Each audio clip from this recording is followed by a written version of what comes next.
কিন্তু এর মাধ্যমে অনেকগুলো মানুষ মাহে রমজান পান নাই, তাদের আয়ু শেষ হয়ে গেছে মহান আল্লাহ পাকের কাছে। তোমরা কবরের মেহমান হবে। তো এইটা হচ্ছে ক্ষমতা নাই দুনিয়ার ভিতরে বসবাস করার জন্য। আমরা সকলেই জানি এমন একজন নবী ছিলেন যেনাকে মহান আল্লাহ পাক এত ক্ষমতা দিয়েছিলেন যে ওনার সেই ক্ষমতার বিনিময়ে তিনি বিনা ইঞ্জিনে আকাশ দিয়ে উঠতে পারছেন।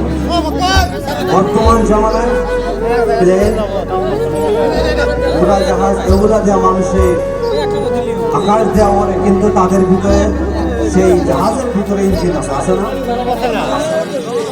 কিন্তু মহান আল্লাহ পাক অথবা নবী এরকম মুআজিজা এরকম একটা দিয়েছিলেন যে বিনা ইঞ্জিনে আকাশ দেওয়া হতো।